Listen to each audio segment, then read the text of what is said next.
Hello everyone and welcome to today's Study UK information session. My name is Lissy Vadakil. I'm the Head of Education at British Council Singapore. Thank you for joining our session today. Let me just give you a quick run through of today's program. Our speaker today is Ms. Helen Yang. She is Senior Marketing Manager for Study UK East Asia from the British Council. Helen will share with us key information to help you explore the options that you have for furthering your studies with universities in the UK. Once Helen is done, she'll take about 30-40 minutes for her session altogether.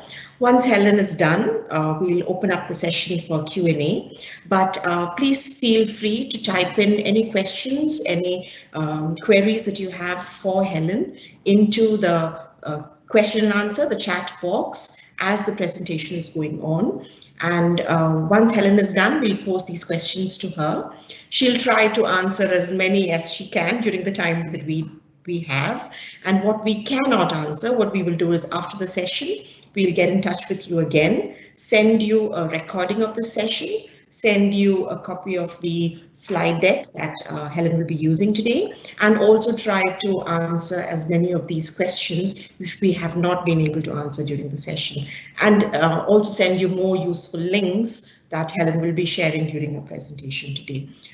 So without further ado, let me pass over to you now, Helen. Thank you very much, Lissy. Hello to all of you in Singapore today. I am Helen, as Lissy introduced, and I'm actually speaking to you all today from London, from South London, on a slightly chilly October morning. It's 9 AM here at the moment, but thank you to all of you for coming along.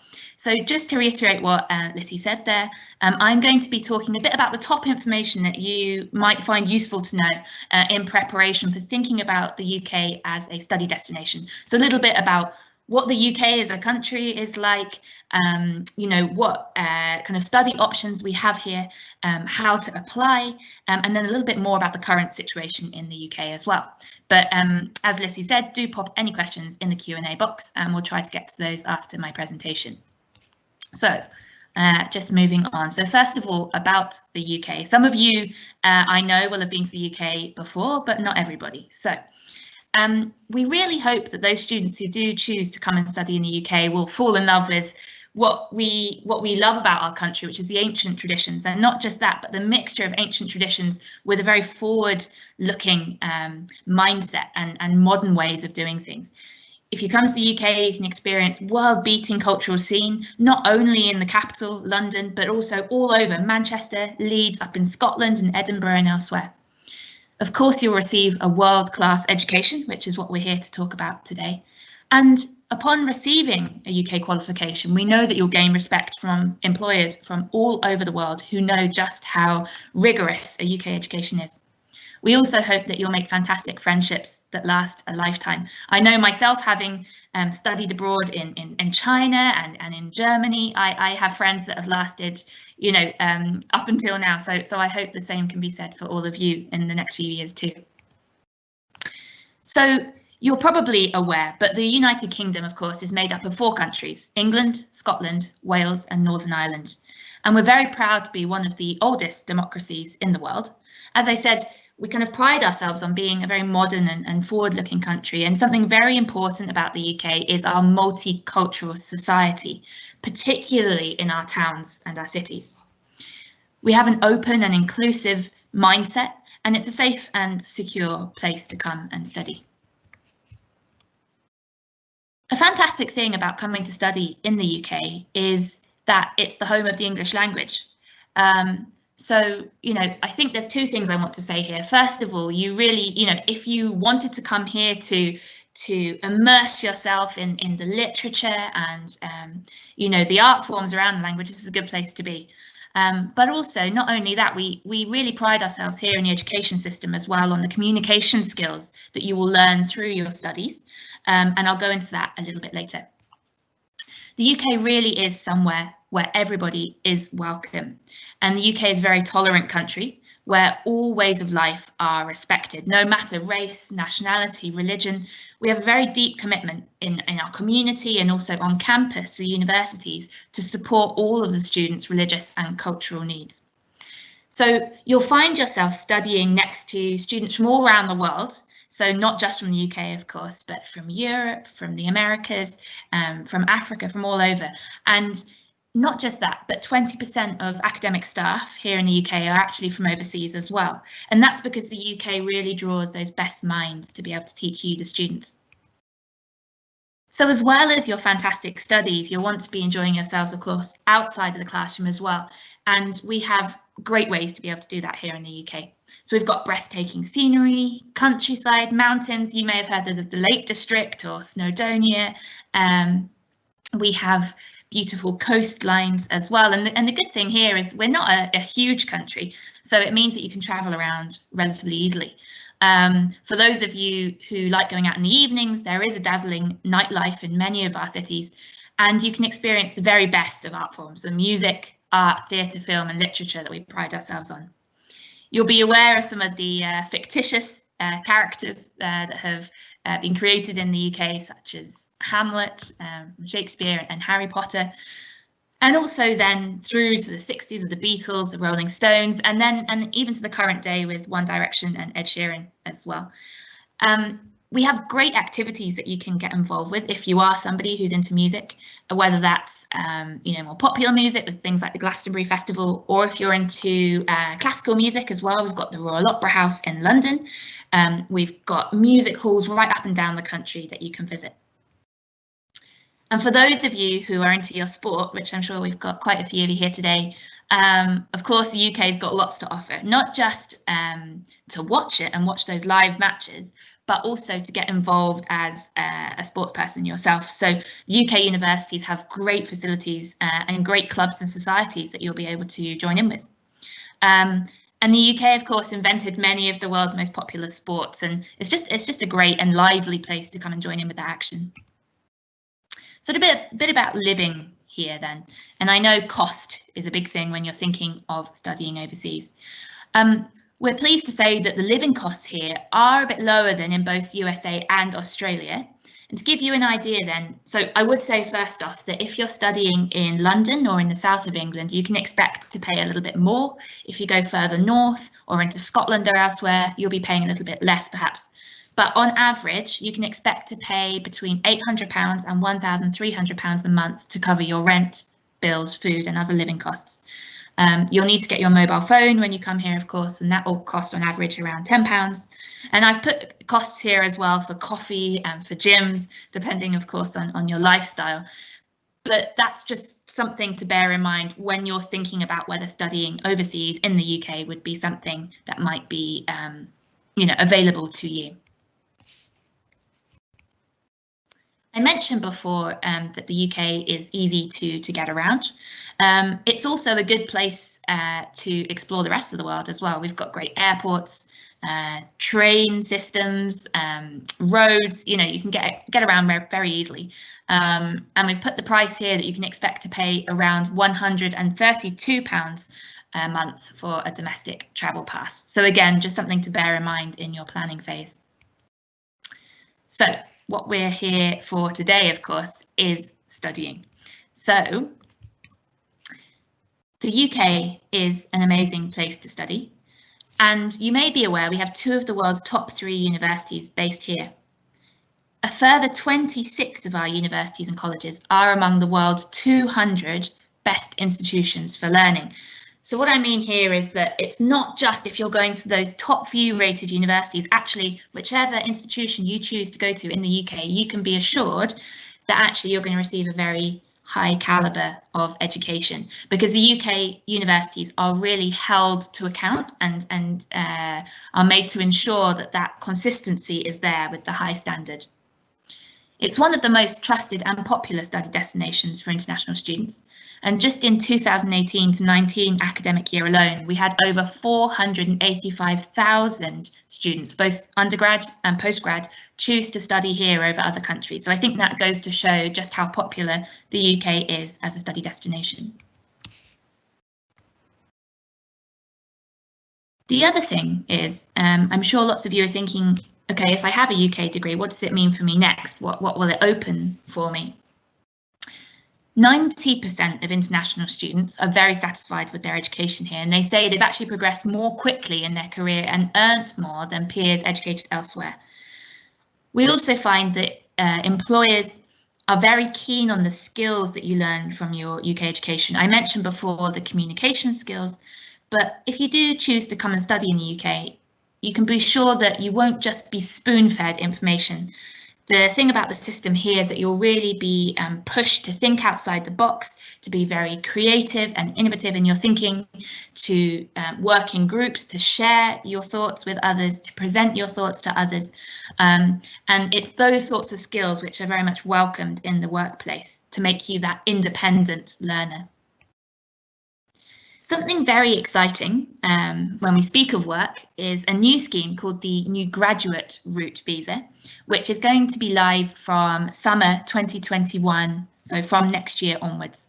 What does it mean? Well, if you graduate from summer next year onwards, so that includes everybody here if you go to study in the UK, once you've graduated, you'll be eligible to apply for this New Graduate Route Visa, and that visa will allow you to stay in the UK for up to 2 years, to work or to look for work in the UK.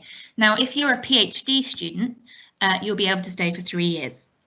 And then once you have found skilled work, you'll be able to then switch onto a skilled work visa once you found that suitable job and be able to stay a little longer. So this is fantastic for those of you who want to not just study here, but gain international work experience, which will certainly set you apart from the crowd.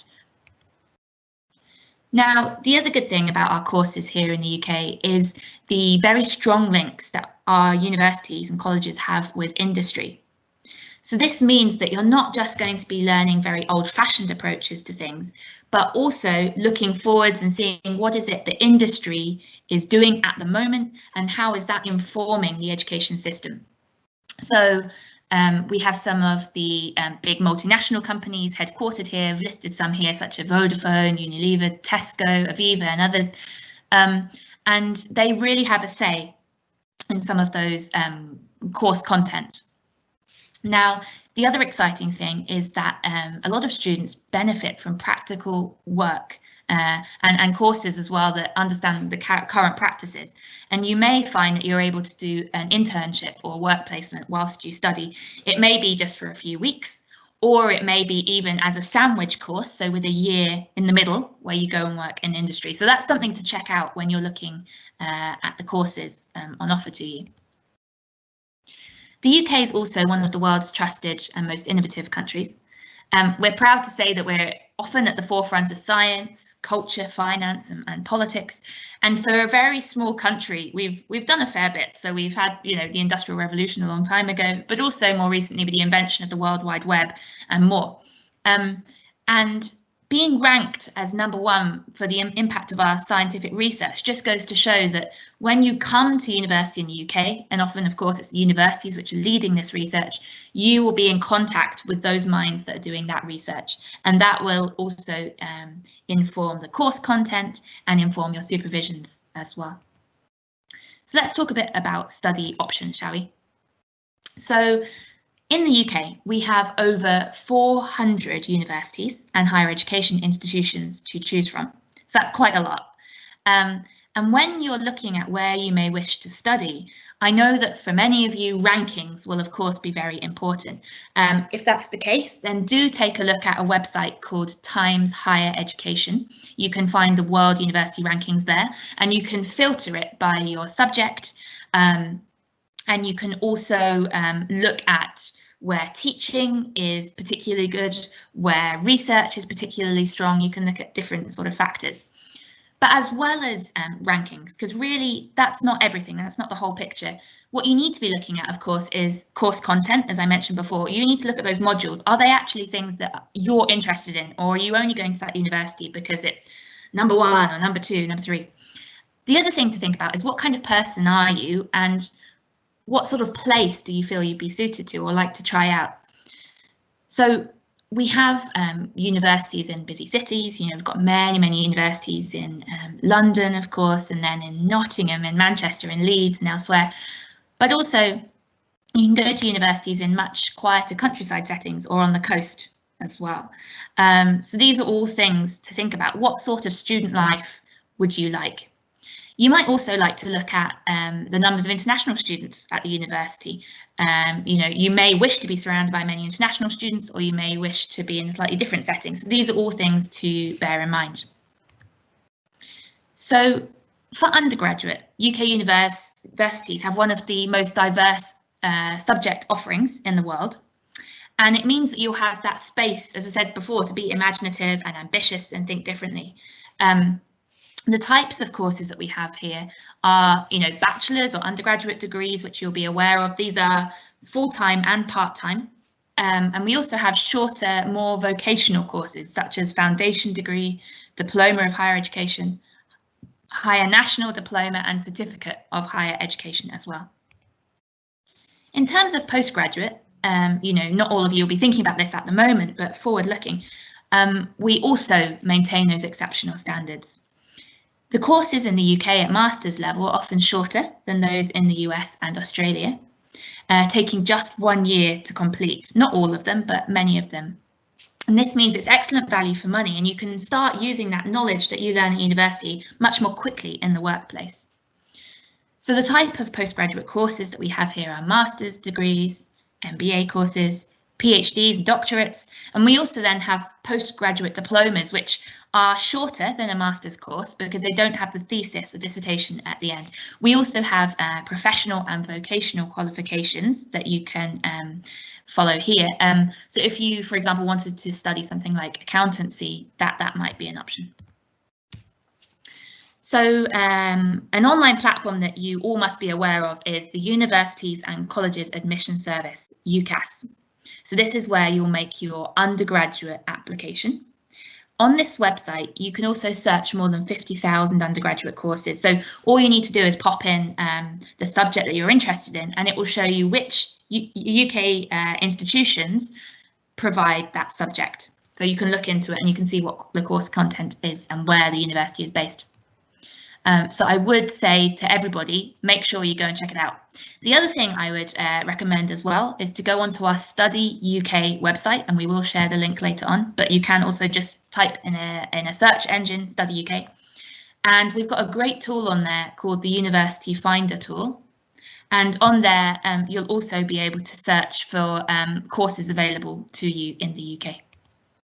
So how to apply? I'm just going to drink a little bit of water. So for undergraduates, as I say, you should register at ucas.com. Now you can apply for up to 5 courses on UCAS, and some students feel like, oh, well, I only want to study this subject at this university, so I'm just going to apply there. That's not so recommended, just because you want to give yourself the best fighting chance. Because if you just apply to one and you don't get in, then you're left with not so many options. So if you apply for up to 5, then you have more options. So I would recommend that. In terms of deadlines, so the first deadlines come in October. They've actually just gone on the 15th of October for this year. So that's for the universities of Oxford and Cambridge, and also most courses in medicine, veterinary medicine and dentistry, also for some science courses. But what I would recommend is that if you're interested in a particular course, do go and check it out on the university website, because they'll be able to tell you when the deadline is for applying. But for those of you interested in those courses, the deadline for most of those has gone already this month if you wanted to apply from 2021, but this is fine. If you're going to study a little later in the coming years, then just remember October would be your time for those. 15th of January then is the deadline that I want most of you to remember today. That's for most undergraduate courses in the UK. So you need to make sure you get your application in by then, and really sooner is better than later. In March, that's when we find that some of the art and design courses have their deadline, so keep an eye out for that if you're thinking of following that kind of a course. And then on the 30th of June, we have a late deadline for most undergraduate courses. So just be aware you can apply up to that deadline, but many people will be aiming for the 15th of January deadline. So the courses will be filling up. So it's only if they have any spaces left. So I'd recommend to get it in sooner. Applications after the 30th of June up until the 20th of October go into something called clearing, which is where the UK universities who haven't filled all of their spaces on some courses are able to accept some students. So you still have a chance, but as I say, get it in sooner rather than later. So just a note then specifically for those from Singapore, because the situation is slightly different for people coming from all different countries. So for polytechnic applicants, final year students are able to apply with the 5 semesters GPA results. You do not need to wait for those final results in order to apply. For those male applicant listeners today, you can apply during the first year of your national service. And once accepted onto a UK course, most universities will allow a 1-year deferment. This then means that you can aim to begin your studies when you complete your national service.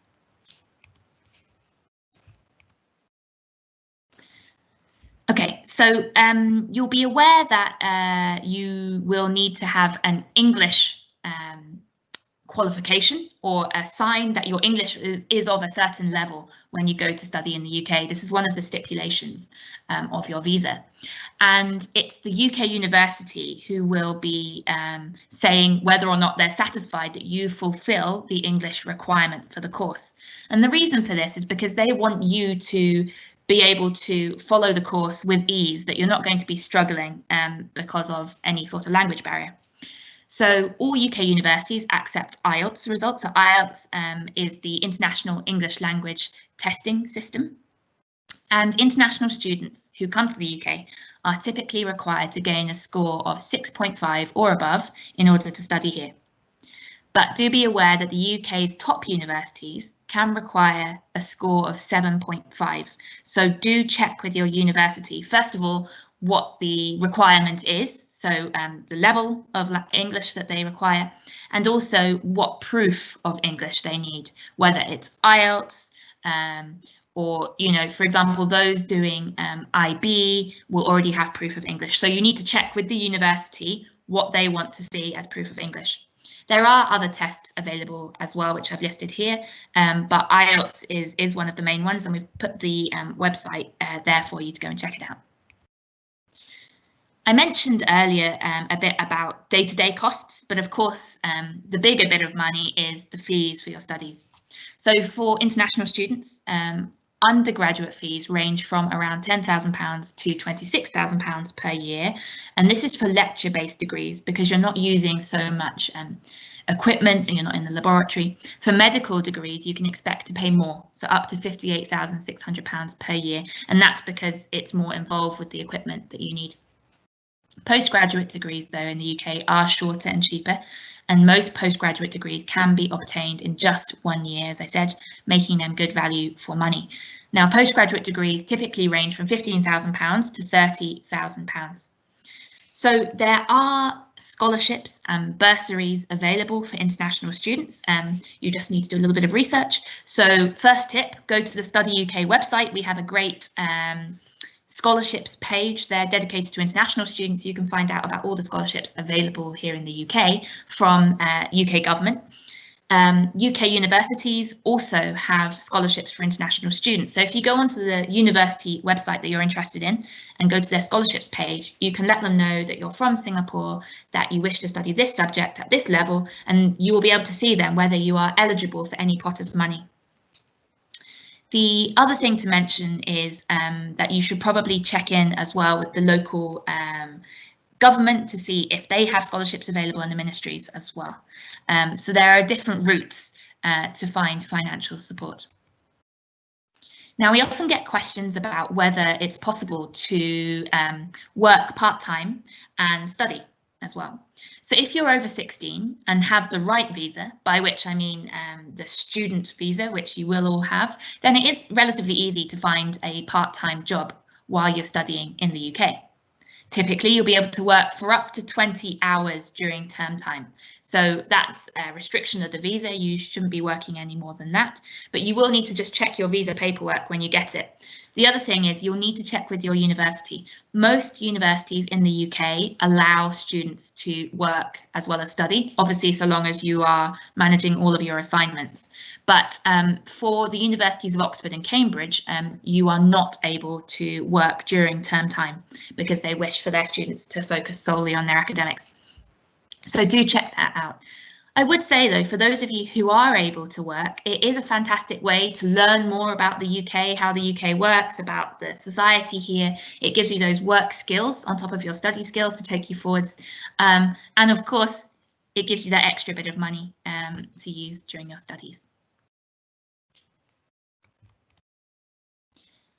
We also often get questions from international students about the sort of food available here. Obviously, in the UK, you may hear about things like pies and mashed potato and fish and chips and roast dinners and that sort of stuff, which in the colder months is great. But please rest assured that also we have many exciting restaurants, and we also have supermarkets and specialist food shops which stock a range of international foods to make sure that really you are feeling at home. You may find that you want to cook in your student accommodation so that you're able to enjoy those things from home, but there are also ways to eat out as well. Although, you know, if you do eat in a restaurant, it's going to be more expensive probably than cooking for yourself. For anybody with specialist diets, whether for health or religious reasons, they are well catered for in the UK. As I say, we have a very multicultural society here, and all needs are catered for. You'll also find as well that the university will have great places for you to go and eat as well. And if you're to eat on campus, it's going to be a bit cheaper than if you were to eat elsewhere. Okay, so let's talk a little bit about the current situation in the UK. So you'll all be aware, of course, of COVID-19 and the effect that it has had on the globe at the moment. And the UK, like elsewhere, has been affected. But all universities are working hard to welcome international students at the moment and have action procedures in place to keep their students and staff and the local communities safe. Really, the physical and mental health of their students and of their staff is paramount, is absolutely the priority. Now, just last week, the UK government has introduced 3 local COVID-19 alert levels in England. If you're interested in what this means, you can check it out on the gov.uk link that we've shared here, and we will be sharing a recording of this session after today's event, so you'll be able to look back at this. But what this means is that the UK government is looking at each individual area and planning the social distancing and the restrictions based on scientific advice and on the local area situation, because of course in some areas it's slightly worse than in other areas. If you're going to study in Northern Ireland or Scotland or Wales, you can also check their government websites. But really what I want to tell you today about is how the UK universities are adapting to this situation. So they are continuing to deliver a high quality academic experience. This is something that, as I said earlier, they are really held to account for. Many universities are delivering some in-person teaching this autumn term. They will blend face-to-face with online technology and tools to enhance student education. So some courses may be delivered fully online. And as I said, that depends on the local situation and what the local authorities feel would be the safest thing to do at any one time. There will be online lectures for students on campus and those working remotely. So not all international students have been able to travel to the UK at this time for a number of reasons, of course. And that's not an issue. They are still able to do their studies from Singapore, from Malaysia, from Thailand, etc. And then when the situation clears up, they'll be able to continue their studies in person in the UK. And the British government has confirmed that you will still be eligible for your visa, even if you are studying from overseas, you're still able to do that. The other thing I would say on the graduate route that I mentioned earlier is that so long as you're in the UK by the 6th of April next year, 6th of April 2021, then you'll still be eligible for that route. That's fine. So where safe to do so, face-to-face lectures, practical sessions and tutorials in small groups will take place, but of course adhering to social distancing measures and through creating bubbles to bring groups together. So this bubble system in the UK means that you must stay within a certain group of people so that you're not mixing with many, many different people. So what this means outside of university life is you are able to hang out with a group of 6 people. So in total, 6 people outside, not inside. So in the park, for example, but at the university, so that they're able to carry on with teaching and education, you'll find that, for example, engineering students may be living close together and studying together so that they're not mixing with students who are studying other languages or other subjects even. So this is something they're doing to keep everybody safe. The timing of teaching is also being carefully considered to make the maximum use of teaching days with flexible timetabling to avoid having too many students on campus at the same time. So you may find that some lessons are a little later than normal or a little earlier than normal to manage that. You don't want a big crush on campus. So these measures are being regularly reviewed in line with the current and the local guidance, as well as the national guidance, to ensure that it's a safe environment. And there really have been some exciting and innovative examples of high quality online learning from UK institutions. I know that they've been doing things for medical students, for example, where they've been doing rounds virtually, but really where they're able to give you a physical experience or a face-to-face experience that they will try to, but only if it's safe. Many UK universities are going above and beyond to ensure that students' physical and mental health and well-being are prioritised, because it's not just to check that you are healthy in your body, of course, but the stress of study and the issues going on in the world today can also take a toll on your mental health sometimes.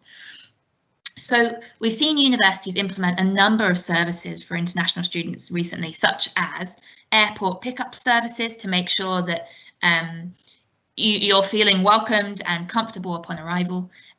Also, you may be aware that some international students are self-isolating upon arrival in the UK, so they're receiving food packages, bedding and other support from their university. There's also a lot more mental health support at the moment as well, and this is something that's very important here throughout the country, and especially in our education sector, so the students really are well looked after. Some of the activities that we've seen are online competitions, like online gaming competitions or singing competitions. There are online coffee hours, all sorts of things to make sure that students are still socialising with one another. If you're interested in what's going on at the university that you'd like to go to, just contact them and they'll be able to let you know. You can also look on their website. They'll have a dedicated COVID-19 page, which will tell you about the actions they're taking at the moment. So still speaking about health and well-being, I thought I'd elaborate just a little bit more here. So in the UK, we're proud of our National Health Service, and you will be able to access this at a subsidised rate upon arrival in the UK, because when you get your visa, you'll also pay the immigration health surcharge, and that will give you access. And when you have access to the NHS, you will be able to get any treatment which clinicians feel is immediately necessary at no upfront cost. Now, some of the things that you will need to pay a little bit of money for are medicines prescribed by a doctor, eye tests and eye care if you go to the opticians, also any dental care for your teeth, vaccinations, and also sick notes. So if you're a bit poorly and you need to prove to your university that you're poorly, you may need to pay £5 for a doctor's note. I would like to reiterate, though, that the UK is a safe country with low levels of crime and violence. And your university is there as well to make sure, that you're feeling safe and secure and that you enjoy your time with us. So staff are always on hand to help ensure your safety, and each institution will have community police officers and campus-based security staff as well, who will be able to give you practical advice about personal safety. Now, when you get to the UK, you will have an orientation period as well, where they'll help you with things like opening a bank account, how to get your way around the local area, how to be safe, all these sorts of things will be included in the orientation. So just to really wrap up now, just to reiterate some of the points I've said. Why do you think you should choose the UK as a study destination? Well, first of all, it's the home of the English language. It's one of the most popular study destinations for international students. It's home to some of the world's greatest cultural events for you to enjoy outside of your studies. And it's a place to make memories that will last a lifetime. Now, there are a few opportunities I wanted to make you all aware of today. The first of which is a series of courses which we have free online at the moment, provided by Study UK. So it's called Study Online with a UK University for free. I've put the link here for you to have a look.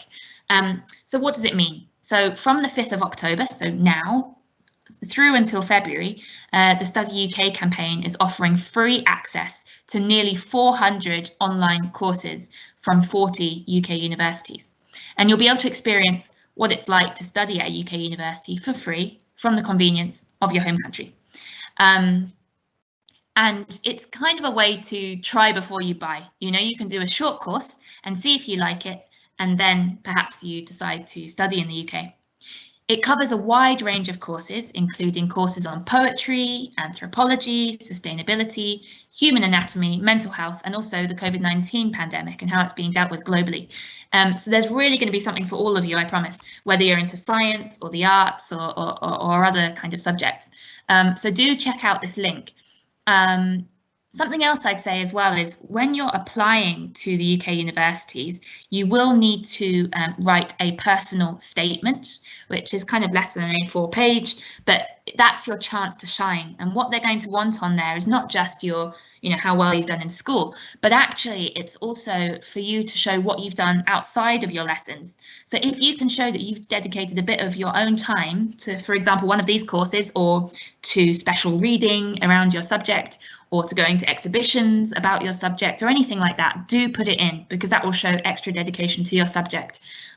Also make sure you put in anything that you have around leadership skills or extracurricular that you've done, whether it be drama, music, sport, community service, anything like that that you feel would make you stand out from the crowd. I recommend you put in your personal statement. The other opportunity we have here is Study UK Connect, and this has been designed to help students and parents across East Asia research and plan their UK study experience easily and with confidence. Now, it will run live interactive information sessions and group counselling so that you can hear directly from UK universities and have your questions answered. So the platform will remain permanently accessible until the 17th of December 2020. So you've got a couple of months. Do check it out. The link is here, and it's a great way for you to be able to speak directly with UK universities. The other thing I'd recommend for really handy information is to sign up to our Study UK newsletter. So this really we use as a way to support all of you with your learning journey and for your journey in choosing your study destination. So if you sign up to this monthly newsletter, you'll get lots of practical information on the application process, visas, scholarships, and also just what's going on at the moment with UK universities and courses. So that's all from me for now. Thank you very much for listening. I know that was quite a long time to listen to me talk, but please do check out the Study UK website. Please do follow Study UK on Facebook, Instagram or Twitter. And I'm going to hand over to Lissy now, who I'm sure will be able to share some of your questions with me. Thank you, Helen. So Helen, a few questions have been coming in on the Q&A box. I've been replying to a lot of them, but I think the last few ones I'm going to leave for you, so if that's all right. Of course. The first one is, I mean, it's a very good question at this current situation right now. So the question goes that this person has heard from friends who are currently doing their first year in UK universities that the local students are not adhering to the regulations of wearing masks, and there are increasing levels of COVID cases in the universities. So there is some concern about safety and whether it's really, you know, safe to be going to the UK to study right now. So maybe you could address that. Of course. Yeah, I'm glad somebody brought that up. It's something that we've heard from a couple of universities in the news at the moment, and I know there's been news of that in Singapore as well. As I said earlier, the UK universities really are putting the health and safety of the students and the staff paramount and as a priority. And in this, they are enforcing a lot of the things that is needed, such as social distancing, such as the timetabling, such as wearing masks. Now, if some of the students aren't doing this in their, away from the teaching buildings, then this is a concern, and it's something that ought to be told to the university authorities who can do something about it. It's also something that the universities are bearing in mind at the moment as they look at whether studies should be done fully online or blended learning, as I mentioned earlier. So they are assessing the situation day by day by day. So I just want to assure everybody that the universities are aware of any issues going on and that they are taking this into account in their planning. For Singaporean students and other international students, as I also mentioned earlier, you do have the option of studying from your home country in the first instance virtually as well. Thank you, Helen. Helen, there was a question. You mentioned about the free online MOOCs that are available for the students to sign up for. So one student wanted to know whether there would be a course which would be pertinent for nutritionists and dietitians as well. I'm sure there would be. So let me just go back to my slide a second, just so everyone's got the link again. We will share this afterwards. But if you go to that link, it's going to take you through to the Future Learn website. And as I said, they've got nearly 400 courses. So I'm pretty sure, because I know last year there was something on nutrition. So do go and check it out. It's got all of the courses listed there, and it tells you which university shows it. Now, you'll also be able to find out how much time these courses require of you, because I know you're busy people. I know you've got your studies going on at the moment anyway, but I would recommend taking a look. And for nutrition, definitely take a look. I think something will be there for you. Thanks, Helen. Helen, there's a question about public healthcare. What is required to access public healthcare in the UK? Visa or BPR card? Can you also explain what a BPR card is? Yeah, so they're talking about the BRP card, which is your biometric card. Which that's the information that shows that you have your visa. So rather than walking around with like your passport all the time, the BRP card will be your evidence of that. And the BRP card is something that you will collect upon arrival in the UK, either from the university or the post office. That will be told to you, nearer to the time you'll get a letter about it. In terms of accessing the National Health Service, I mentioned before that you would need to pay the immigration health surcharge. This is needed for all students who apply for a visa to come and study in the UK. Now, how much will this cost? Well, when you apply for your visa, from this month onwards, it's going to cost £470, and that will give you access to the NHS. Then upon arrival, when you get to university, one of your first things you ought to do really is register with the local GP. So the GP in the UK is the general practitioner or doctor. You may find there's a doctor on campus, if you're on a campus university such as Warwick or Nottingham, or if you're in another university which is more like a city university, then there'll also be one close by. It just means you'll have to walk into the town a little bit. And what they'll need from you is proof of address, and they'll need to see your BRP card as well, I think. The other thing I'd recommend to you all is a website called UKCISA, UKCISA. We can share this again afterwards as well, UKCISA. And on there, they've got fantastic information about how to register with a GP in the UK, how to apply for your visa, how to open a bank account, all of those things I'm sure you've got questions about. You can check it out on the UKCISA website.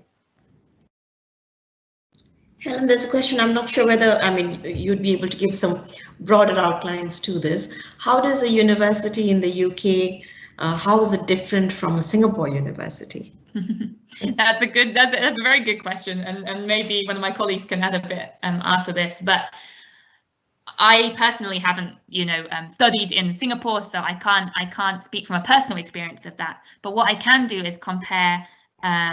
Well, first of all, tell you the things that make the UK university stand out. I know that I shared some of this earlier, but one of the things is the small group settings. This is something that makes us stand out a lot. So a lot of you will find you have tutorials or supervisions on quite a frequent basis. So you're not just going to lectures all the time where you sit back, maybe take some notes, maybe sleep. You know, you really are kept on your toes, and you're in this you're in this small group setting where you'll be sparring ideas with the professor, with your classmates. And that will push you really to improve in your chosen subject area. That's one thing I would say. The other thing I would say is that lack of spoon feeding kind of thing. So you'll really be pushed to, okay, you give your idea, but why is it you're thinking like that? Can you back up your thinking? Can you push it further? You know, you're really, that kind of thinking outside the box piece is a big part of it. The links with industry I mentioned earlier are also important. Something else that makes UK universities stand out, I feel, is the extracurricular on offer. I'm sure this is also the case in Singapore, but here in the UK, we have fantastic societies. Honestly, most universities have societies that you wouldn't even dream of, you know, just really quite unique things. You'll have your standard stuff, like if you want to play football or you want to be in an orchestra or in a drama group or something, but then you might also have you know, like a Harry Potter society or a Tolkien society or all sorts of things. And if it's not already there, then you can create your own. You'll also have super societies for international students. So there's a great SingSoc for Singaporean students, for example, so that as well as mixing with people from all over the world and from the UK, you'll also be able to be with people from home so that you're not feeling so homesick. Anything else? I don't know if any other colleagues want to add anything, but I think those bits really do make the UK stand out. And you've got to remember that in choosing to study overseas, of course, you'd be choosing the UK because of the caliber of the education, but you've got the whole life that goes with it. So you'll be exploring new landscapes, new cities, new people, new culture, you know, they're all things you need to bear in mind as well. I'll just add to that, Helen. Being a Singaporean myself, I mean, the universities in Singapore are top-notch. And the quality of the courses which are provided in the Singaporean universities, you know, excellent, golden standard as well, as far as a lot of those courses are concerned, and as a lot of our local universities are also concerned. One difference, I would say, between the undergraduate degrees in our Singaporean universities and the UK universities is that the degrees that are offered in the universities in Singapore, we would call them ordinary degrees in the UK. As in 3 years' time, what you would get is a Bachelor of Arts or a Bachelor of Science, whereas a UK university in 3 years, it's an integrated honours. So what you would be graduating with at the end of 3 years is a Bachelor of Arts honours in etc., or a Bachelor of Science honours in something. In the local universities, you would have to be invited to do an honours year. So that would be a 4th year of study. Not everybody gets invited, so it depends according to your scores as well, your performance as well. It's the honours year in which you do the independent project or the research work. It's the same situation in the Australian universities too. So your 4th year is where you get that honours qualification. And usually you're looking for that when you're looking at postgraduate studies. So the requirement for universities would be that you have an honours degree, a 2-1 or a 2-2 classification of honours to continue on to your postgraduate studies. With the UK university system, your 3-year degree program already includes an honours qualification. So that's one structural difference that I would say between the qualifications of the two universities. Quality-wise, I don't think we'll get into that conversation. There's a very interesting question here, Helen. I'd like to bring that up to you. It's asking for your personal view. Would you recommend taking a gap year between completing an A-levels and then starting a university degree? What would you advise students? That's a really good question. The first thing I would say, and I will give my view on it, but it's certainly a very personal decision to make, very personal choice. So just make sure you're making the right decision for you yourself, but just some things to think about from my end. So a lot of students actually who go to UK universities do choose to take a gap year. There's a few reasons for this. One, they feel that really they've been studying very, very hard and they want to take a year to kind of reassess, to do something slightly different before getting into hard study again. That's one reason. Another reason might be, I know when we have students come to UK university, sometimes they want to go and get some work experience actually. And sometimes you even find that they may be sponsored by a company, and it means that once they have completed their studies at university, they have a company to return to and carry on their career there. That's another reason as well. Of course, you get people traveling as well at the moment. With COVID-19 around the world at the moment, things are a little bit different. So something to bear in mind is, you know, if your plan was to travel during your year abroad, actually that may not be so easy at the moment. The other thing I would consider as well is that because of COVID-19, for this autumn intake, we'll have found that several students will have decided to maybe defer their studies just because they wanted to see how the global situation panned out. And that may mean, and I don't have the evidence yet to show you this because we don't have a crystal ball, but it may perhaps mean that by next year, for example, that there'll be more applicants because more people deferred. The other thing I would mention is that from next year onwards, we're due to see kind of an increase in 18-year-olds in the UK. So in that regard, I suppose we may perhaps have more applicants. Again, time will tell. But I would go back to my first point. It's definitely a very personal decision. Something to be aware of as well is that you will need your recommendation, you know, from your teachers as well. So make sure that you've got good relationship with those people who are giving your recommendation letter as well as part of your application. It may be the case that you know, it kind of depends on what you're doing with your gap year. If you're doing something quite productive and you can show that that has really impacted on your, you know, on your interest in your studies, and it will really help build you as a person, then do you know what, it's probably quite a positive thing. But what I would say, if you're thinking about, will it help me in my application, universities aren't really thinking in that way because most applicants will be coming straight from study going into study. So I wouldn't worry about that aspect. I'd just add to that as well, Helen. So a few weeks ago, we had conducted a session for the Public Service Commission scholars, and this was a question that came up at the PSC information session as well.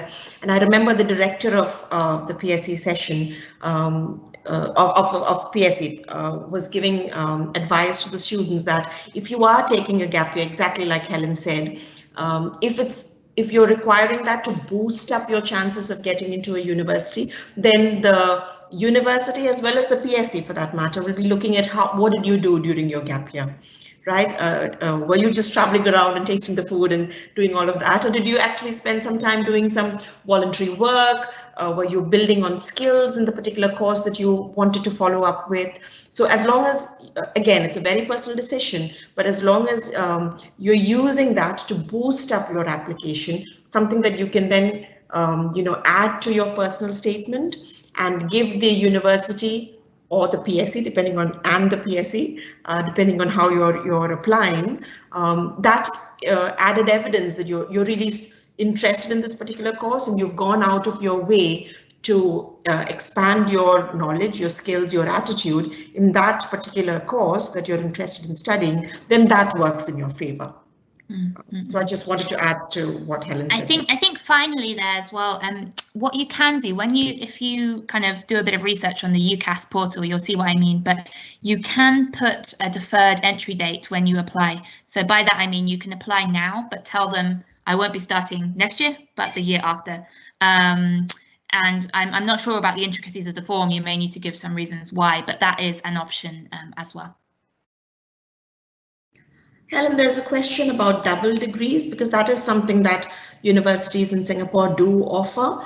And more recently now, the education system, the higher education system in Singapore is looking at a more interdisciplinary sort of studies. So you have business, combined with arts. So is that something that would be possible in UK universities as well, where someone could study for a double degree with not quite related disciplines like business and science, for example? Is that?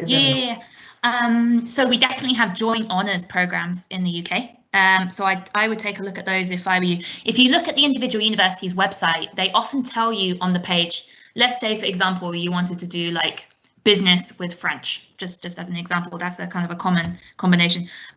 They may say, if you look on the business faculty page, they may say this degree program can be paired with a language, or this degree program can be paired with XYZ. So you need to look, because it will differ from institution to institution, and also with some subjects. The other thing to mention is that some universities, for some courses, may actually require you to do 2 different things. So like at Cambridge, for example, if you do modern and medieval languages, then you need to do 2 languages. You're not allowed to do 1. So just what I mean by this is you need to check with the university you're interested in, but joint honours are very, very common. Yeah.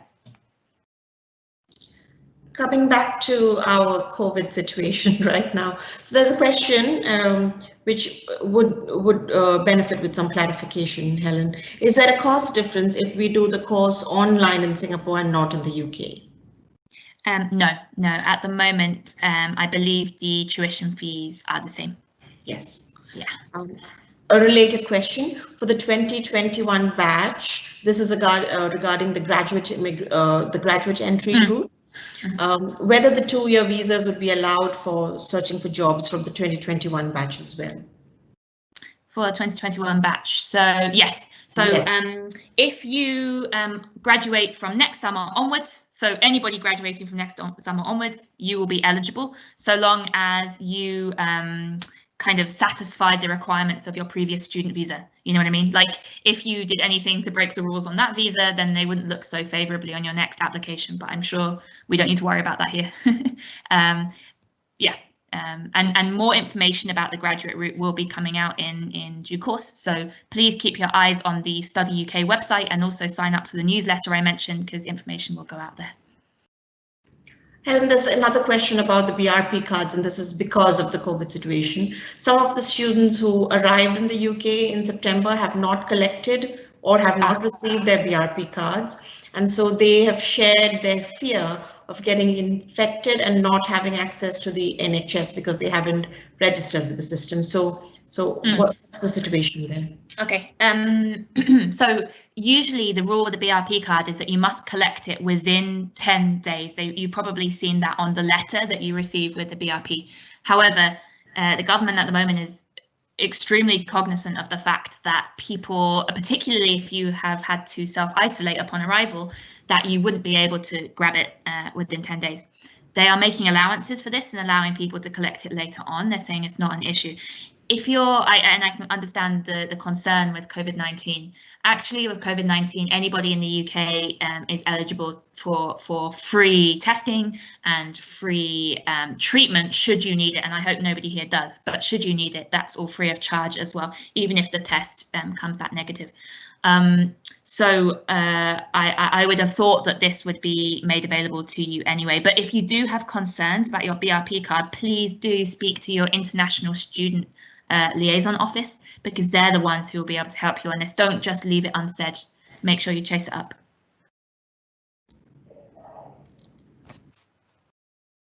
There's a question here about whether we know, and I'm not sure whether we have the answer right now, Helen, whether we know what the general population of Singaporean polytechnic students who get admission into UK universities are. Oh, golly. I don't have it specific to polytechnics, I'm afraid. I can tell you how many visas were issued in general for Singaporean students last year, if that would be useful for anybody. So in 2019 alone, there were 2,437 visas issued. So just under 2,500 visas were issued to new Singaporeans going over. So that gives you an idea of how many Singaporeans go in 1 year. The other thing that might be interesting for people to know, that last year, for the academic year, in the UK universities, there were 7,500 Singaporean students. So that gives you an idea of the Singaporean student community across UK universities. Thank you, Helen. There's an interesting question here, and I'm sure you'd be able to help with this. How much of our personal statement should be on our non-academic experiences, extracurricular hobbies, etc.? And what are related work, internship, volunteer experiences counted as, I read that wrong. And are related work, internship, volunteer experiences counted as academic, non-academic experiences? So we do sometimes get this question about, what percentage should be my academic experience and what percentage should be non-academic. In fact, there's no formula like this. What I would recommend is on UCAS, they've got some very good templates for personal statements. Do check those out, because obviously UCAS is the portal that you'll use to apply. So what they're saying is recommended to follow, I would say. But the whole point of your personal statement is really to show your suitability for this course and why they should choose you and not somebody else. So you've got to remember that pretty much everybody you're applying against has, they've done pretty decently at school or at their polytechnic, they're doing well in their studies, but what is it about them that really makes them suitable for this course? So like I was saying earlier, I really would pull out as many things as I could on the side of your academics, So anything people just mentioned, like volunteering, work experience, definitely. And what I would show is not just list it. I worked at this place, full stop. Pull out those skills, like Lissy said earlier. It's about the transferable skills they're looking for. How are you making that link between what you've done in the workplace or in the volunteering place, and how you'll bring that into your studies, and particularly how it links to your subject. Obviously, not all of the volunteering or work you've done will link to your subject, but that doesn't matter. There will be skills in there that will make you a better student. So I would include those. If you play an instrument and you do it pretty well, then that shows a real determination and commitment to something, and that's something they want to see in a student, right?